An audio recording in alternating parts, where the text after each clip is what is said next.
we have reached 10,000 subscribers, which is just enough to storm Helm's Deep. Oh, tens of thousands. Well, let's do an Ask Me Anything in the meantime. Get to know the man behind the hands. Even though when I casually asked about a face reveal at 100K, you all unanimously told me no. So, I don't know what to think about that. Now, this will be a bit more chill than my other videos. Less jump cuts, less flashy editing tricks, probably. We might cover a few tabletop questions as well that I don't feel like that they need a dedicated video for just yet. But now that I have to start taking this YouTube thing seriously, I need to farm all the content that I can get. Theo Wilson asks, what are your inspirations for how you present? Your style is very fun. So a lot of you have caught on the how-to basic inspiration. When I decided to seriously start this channel, I saw the majority of other D&D tubers were mostly talking head style videos. Nothing wrong with that, but I wanted to present in a different way. Growing up, I watched a lot of those video game rant videos like JonTron, Egoraptor, Nakey Jakey, Up Is Not Jump, but I knew with tabletop RPGs, I couldn't just throw on some video game B-roll and talk over it. And I remember watching Questing Beast doing some of his book reviews where it's just a single overhead shot of his desk, and I thought that kind of setup would actually be a really good home base for A-roll. The limitations I have with that locked camera angle have actually given me some more creative ideas and workarounds to figure out. I also like videos of whenever someone's being overtly passionate about a very specific topic, so that's why you got the last video. Those Where'd little you get guys the with the hats for helmet the and the peoples? pointy hat Where'd in the you videos? get those Where do you tiny get hats them? for your How can I mini hack them? meeples? All right, this one I get so many questions on in every video, so from now on, if anybody asks in the comments of future videos, I'm sending them to this AMA so I can inflate the view count. What are the little meeples and where did you get the hats and helmets for them? Not sponsored. These are called peoples, as in plastic meeples, that you can purchase from our Amazon overlords for about 100 of them. 10 colors, 10 peoples each color. The headpieces I've acquired from my Lego collection. Now, not every headpiece is gonna fit. Some you gotta force on. Most you gotta use something like sticky tack to keep in place. I've mentioned in a previous video that I've replaced most of my Pathfinder Pawn collection with these guys from my own games. Because I run sandboxes where I don't know what the players are going to exactly run into, so I put a color or two down and I tell them what's what. I really need to get an Amazon affiliate link for these things. Hiram Burke asks, how do you best enjoy DMing when it's up to you? How do you keep the game fun for you to run while the players are enjoying themselves? Well, first, I'm a psycho that prefers the DM over being a player. Where I get my enjoyment, though, is by being surprised at both what kind of scenarios are happening to the players, as well as how my players interact with that scenario. When you're planning the game as if you're a storyteller and you know exactly what's coming up next, and how many goblins are gonna come out of that bush, or how this NPC is gonna react regardless of what the players do, it gets boring for the DM real quick. Rather, create some interesting scenarios in their starting positions and put them in a random table. I call these my Schrodinger scenarios. I make different tables depending on if the players are in a town setting, a wilderness, are we in the fairy forest, or is this the forbidden swamp? I still have planned locations and encounters in each of those places, but I also roll on those tables when they're traveling or if I feel like their eyes are starting to glaze over. It keeps me on my toes and is a lot more enjoyable for me to DM for. All right, here's one that most of you asked. Favorite tabletop RPG system? Some of you asked if I've played this game or that game. What do I prefer that's not fantasy? What do I prefer instead of 5e? Literally anything else. Okay, real answer now. I'm still big on fantasy. I've played or run Star Wars Saga, which is basically fantasy in space, Pathfinder 1st Edition, 5th Edition, Dungeon Crawl Classics, Old School Essentials, a game or two of ICRPG. I've also have a collection of games that I haven't run or played by the book, but I've perhaps taken some ideas or game mechanics from. I don't run one rule system straight up. If I was to have a creed on rule system or tabletop gaming philosophy, it'd look something like the Glog thesis over at Goblin Punch's blog. I read this whole thing in an epic voice, but then the editor and me got bored about 10 seconds in.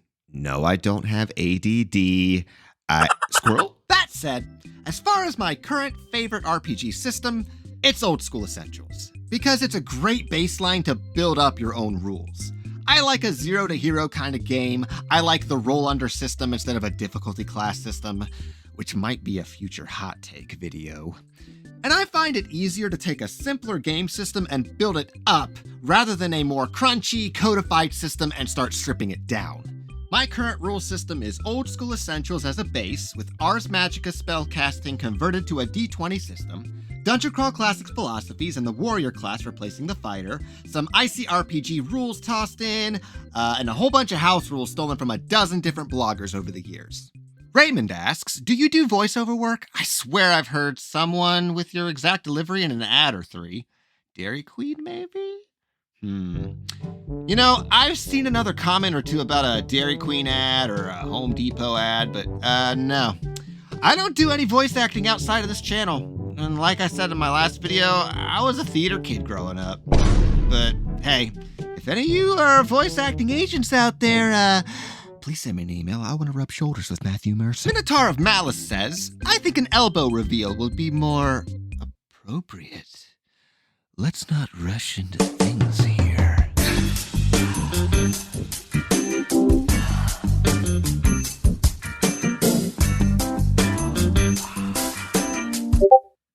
Pack it up, boys. We'll see you at 100K. Simon Templar asks, what was the impetus behind starting your channel? Motivation. Money. Yeah, not really. I've always had this idea of a D&D YouTube channel come and go over the years, and I have a good career, even though I enjoyed creative arts like music and storytelling and acting growing up. I took the safe route of a career in the medical field, and there was something a few years ago that kind of pushed me over the edge. Made me think about what I'd like to say I tried to accomplish if, God forbid, I was to contract some sort of disease. So I started YouTube. Aiden asks, what made you want to come guns blazing into YouTube with some of the best humor, advice, and editing I've seen out of nowhere? Oh, stop. Stop it.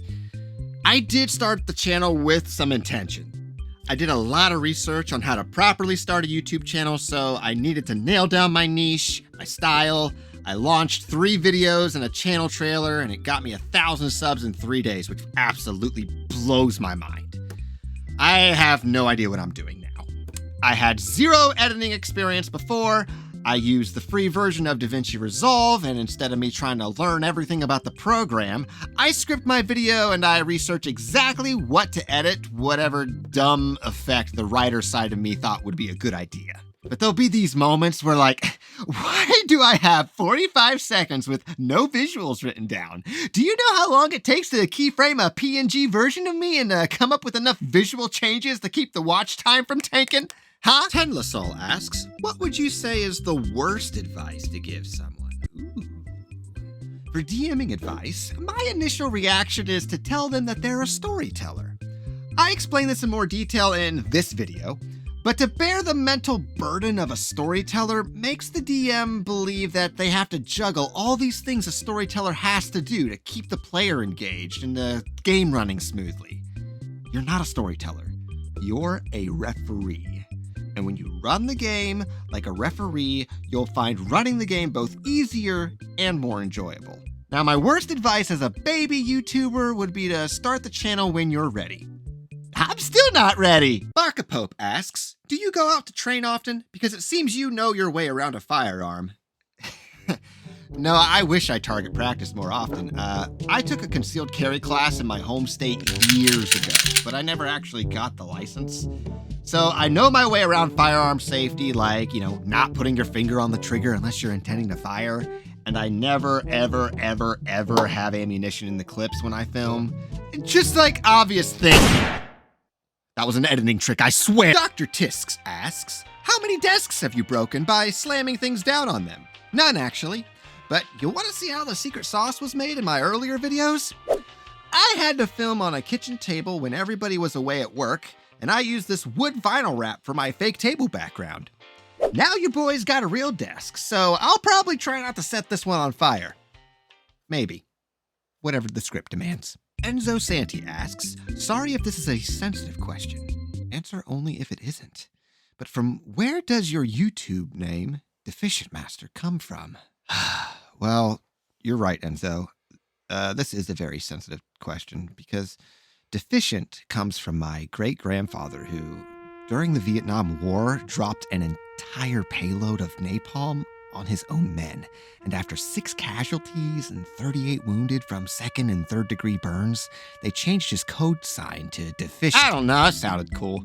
And you can call me DM for short, so that's swell. Jack asks, how do I tell if your players are enjoying the game or just saying that they are to be nice and keep the game going? All right, if they're showing up every time you run a game session, you're doing something right. I used to think that I failed in some sort of way if I wasn't keeping every player's attention 100% of the time. But when I stopped focusing on myself and my precious campaign and started focusing instead on being a good host and a friend by making the players feel important, I found that the players might not remember all the details of your game, but they'll remember how you made them feel as their dungeon master. And to me, that's the most important part of it all. Michael asks, do you have any plans to share stories from games you participated in, either as player or DM?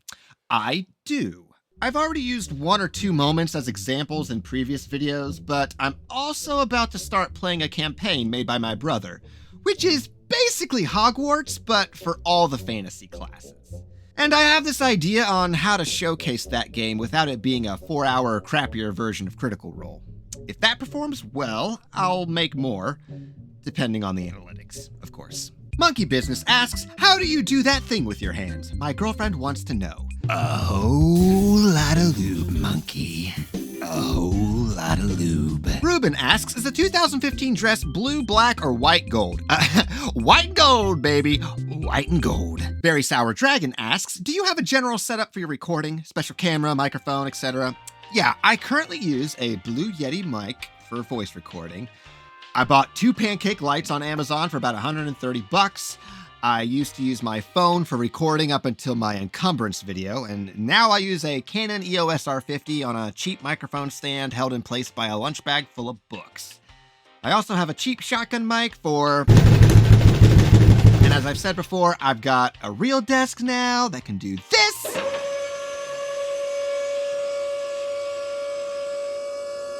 Prophet asks, how many 5e player handbooks have been destroyed in the process? Yes. Probably Lucian asks, will our army be provided with strong shields and pikes, or will I have to bring my own? Ooh, you're gonna have to bring your own. I ran out about 4 Uriks down the line. Maybe bring a few extra for our comrades. Snaggy asks, how would you design and run a mystery or design a heist? Great questions that require their own video to properly answer. My quick answer is to follow Justin Alexander's advice on his blog or in his new book. Warzit asks, how do you do things like big war battles in D&D games with thousands of people canonically in them? How do you make that as important as it is without overshadowing the main party? I've always ran them as set pieces, but my buddy Trikiros recently made a great alternative in this video over here. And finally, Zealously on Psychedelics asks,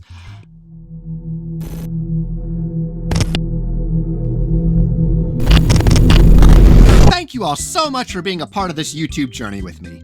We've got lots in store for this year. It's gonna be a big one, and I'm not talking about one D&D's release. That's all I got for now. See ya!